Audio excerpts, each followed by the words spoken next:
Sa mga kasama natin Lodi na gumagamit ng gatong speaker, kahit anong klaseng model ng speaker yan, kung minsan makikita nyo, mayroon ko yung makikita dito na saksakan ng charging, which is yung micro na tinatawag. Ayan, tapos meron tayong bio jack. Parehas na 5 volts yan. Same ang trabaho niyan Lodi, nagkaiba lang sila ng saksakan.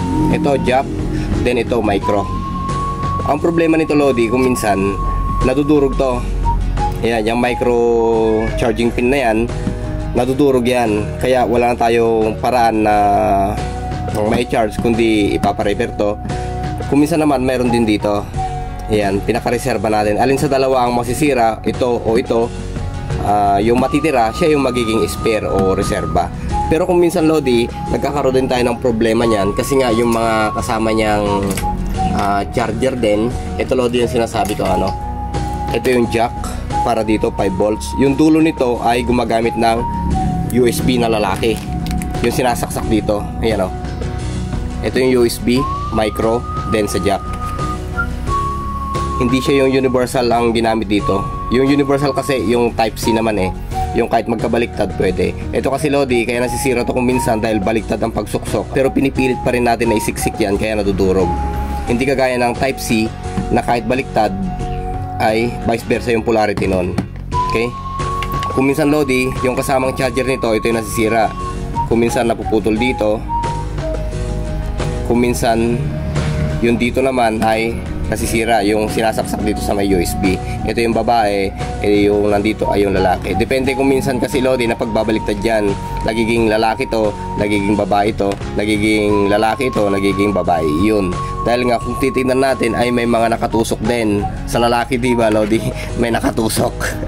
Ayun, may makikita tayo dito. Ganon din sa sasaksakan nito. Kung minsan may nakatusok din, kaya kung minsan male tsaka female na pagbabaliktad. Pero ganon pa man, same ang trabaho Lodi. USB port, universal serial bus. Ayan, yung mga data pumapasok dyan. Okay? So ngayon Lodi, tuturuan ko kayo kung paano pagdi-DIY ng matibay na charger para dito, o yung gagamit ng jack then via USB. Ito Lodi, good pa naman to eh. Okay Lodi, ipapakita ko sa inyo yung paraan kung paano tayo makagawa ng matibay na ganito. Ito Lodi, local lang yung kanyang wire. Ito yung kasama niyan eh. Meron tayong charging cord. Galing ito sa online pero madaling masira. Kaya ang kukunin natin ay ito lang, yung kanyang USB. Yung type C, sira na rin yan. Ayan o. Nagbaga na rin. Kaya ito yung kukunin natin. Madali lang naman magtanggal ng ganito Lodi. Kung minsan mahirap, kung minsan madali. Ito, sisikwatin mo lang siya dito. Ayan. Tsaka mo iangat.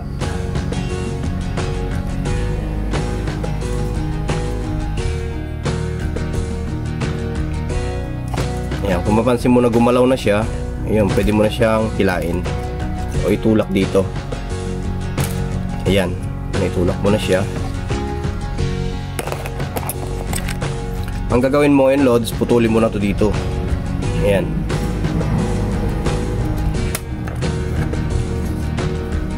Kunin mo to. Tapos maghanap ka ng original cord, DC cord. Ayan. Yung original lang hanapin mo na wire. Ito siya. Ito original na to eh. Hininakan ko na rin sa dulo. Ayan. Ngayon ang gagawin mo, tastasan mo na dito. Huwag mo nang tatastasan to Lodi, kasi magiging base mo na yan eh, para maisoli mo din to. Lalagyan mo na lang ng pandikit yan. Okay, yung gagawin mo dito, ayan, tastasan mo lang yan. Plastic lang naman yan Lodi.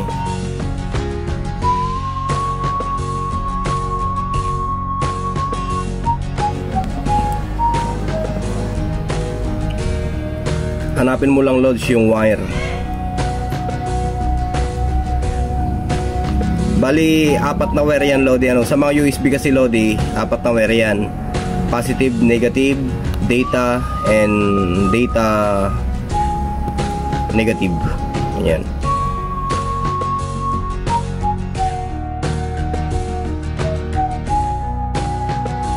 Puti. Okay. Ayan, tanggal na natin. Ito yung isa pa. Ayan.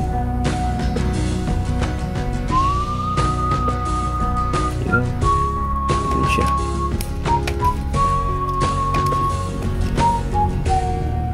Linisan lang natin Lodi.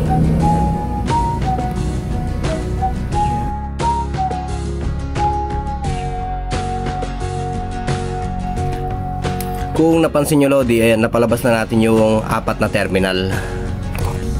Itong kanyang tinatawag na molded strain, ito plastic din to Lodi, naka chrome lang siya. Pasok nyo na siya dito. Ayan. Ayan o. Tapos ang gawin nyo, hinangan nyo na yung kabilang dulo. Positive or negative dyan sa magkabilang dulo. Yan yung kanyang source na power. Yung nasa gitna ay positive data at negative data. Ituturo ko sa inyo naman Lodi kung saan nyo makikita o mahanap yung positive at negative dyan. Okay? Kung mapapansin nyo Lodi, ayan, sa mga ganito na plug na USB type A, ayan, kung mapapansin nyo, ayan, may mga butas dyan. Yan yung sagkuhan para mahigpit yung pagkakatusok nyo dun sa may mismong receptacle nya o sa may female nya. Ayan, pagka binaliktad yung ganyan, makikita nyo to. Ayan o, yung isa na yan. Yan yung pinaka top Lodi. Pagka hinarap yung ganyan ang USB, ayan, at ayan yung nakatap, ibig sabihin yung bandang kanan nyo na pin, yun yung positive. Asan ba yung kanan Lodi? Ito yung kanan. Ito siya. Yan ang positive dulo. Ito naman yung negative dulo. Tapos harapin yung ganyan. Ito. Ito mayroon siyang plastic frame. Ayan, yan yung malapad na plastic frame. Sa taas naman, ayan, ay wala. Kaya pag sinaksak yung ganyan, okay, ito yung positive. Ayan, banda dyan. Kaya dito kayo magtatap ng positive nyo ngayon. Yan. Ito yung negative. Okay? Kung mapapansin nyo Lodi, may karton tayo dito. Pagkatapos nyo, ayan o, kung halimbawa, yung plastic na yan, ayan, ginamit yung panghinang nyo sa plastic na halimbawa pinang tunaw para madali tayo maglinis, kaya may karton tayo dito. Ito siya. Tutusok nyo lang tong panghinang, malinis na yung dulo ng panghinang nyo. Okay?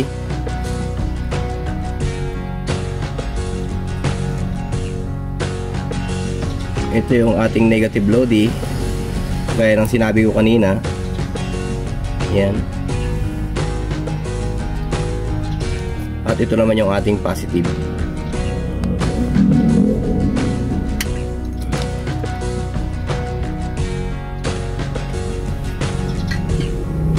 Yung data Lodi nasa gitna, ano? Ayan. Ito. Yung dalawa na yan, data positive at data negative. Ngayon Lodi, ay pwede nyo na siyang dikitan dito. Maraming klase ng USB Lodi. Meron ding USB na merong 4 na pin sa taas, at meron ding USB na may kasamang, o magkasama na yung 4 na pin. Yan yung dinikitan natin. Magkasama na yung 4 yan na terminal. Tapos meron ding USB na ganito na may kasama pang 5 pin dito, 1, 2, 3, 4, 5 sa baba. Ginagamit naman sa computer yung Lodi sa pag-transfer ng mga files, mga ganyan. Yung mas, ibig kong sabihin, mas pinabilis, pinatulin na pagta-transfer ng files. Ito kasi Lodi, sa ganito, okay din naman to, mabilis naman pag-transfer ng files kung halimbawa, kung doon natin siya paggagamitan kung sa computer. Okay? Kaso ang problema, port charging lang naman yung paggagamitan natin dito. Kaya yan lang yung kailangan natin. Pangunahing kailangan natin para magamit natin bilang pang charge. Ayan o. Ito na siya ngayon Lodi. Yung ginamit pala natin Lodi na pinang DIY, itong socket na to, ayan, ay gamit sa itong ginamit natin na type A na to, ay yung nabibili sa online Lodi. Okay? Pwede nyo na kayong linisan yan Lodi. Ayan, ipatag yan o pantayin to para sumiksik din siya sa kanyang shield, o yung namolde o yung molded nakalagay.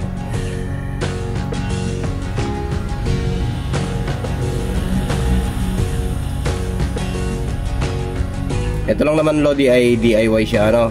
Pinapakita ko lang sa inyo na kaysa bumili kayo ng pang charge sa mga Bluetooth speaker nyo, mag DIY na lang kayo. Yung mga sirang charger nyo ng cellphone dyan, yun na lang i-DIY nyo.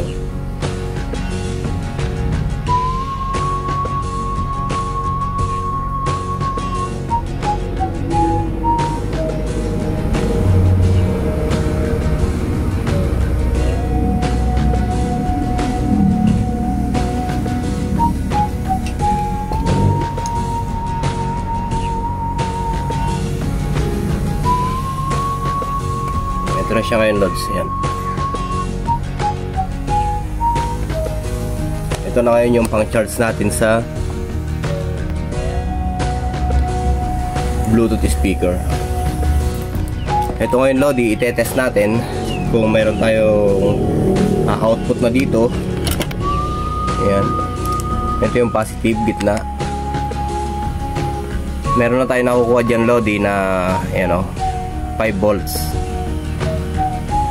Ayan, medyo fluctuating lang. Pangit siguro yung charger na ginamit natin. Ayan, 5 volts na siya, Lodi. So ibig sabihin, pwede na nating isaksak to sa likod ng speaker.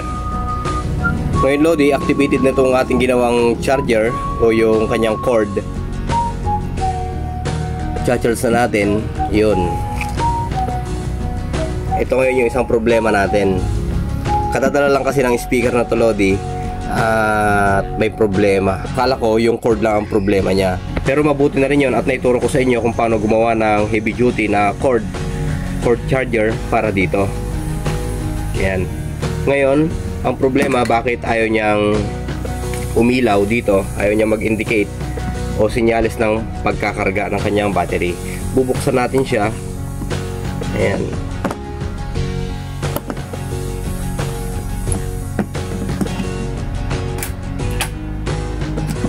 Ang makikita natin dito, Lodi, ayan. Ayan siya, oh. Bali, umusok siya, Lods. Ayan. Kung mapapansin nyo, ay nadurog yung kanyang pyesa. Ayan. Ito siya. Durog yung kanyang parts. Ayan. Tapos talagang umusok siya hanggang dito. Ayan, oh. Ayan, umusok. Hindi sinabi sa atin yan. Basta ang sinabi lang, ayaw na mag-charge. Pero hindi nila nai-history sa atin na baka naisaksak nila yan sa 12 volts kaya umusok na ganyan. Ayan, o. Kasi, Lodi, may iinganyo nga naman tayo. Kung halimbawa ordinary lang tayo na gumagamit ng ganito, wala tayong alam, basta saksak na lang tayo ng saksak. Baka nagamitan nila ng ganito, power supply na 12 volts. Ayan, at isinaksak nila. Baka sinubukan nilang sinaksak dito. Ang problema, hindi nila nakita to. 5 volts yan. 12 volts yung pinasok nila. Talagang sasabog to. Okay?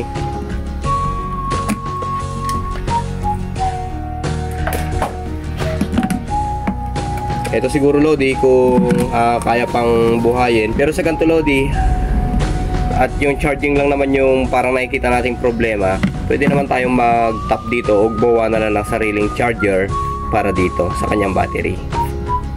Para kahit wala na siyang charging on board, meron pa rin nagkakarga dito sa kanyang battery. Then, kaya pa nating paganahin yung amplifier nito at yung iba pang nangangailangan ng voltahe para dito sa Bluetooth speaker na to. Okay, Lodi, so hanggang dito muna siguro, Lodi, at ipinakita ko lang sa inyo kung paano ang paggawa ng heavy duty na charging wire para dito, charging cord. Pero sad to say, sablay yung ating Bluetooth speaker dahil nga sunog yung kanyang charging control. So hanggang dito muna, Lodi. Check ko na lang, Lodi, susunod siguro kung kaya natin gawa ng paraan to. Magandang buhay, An 73.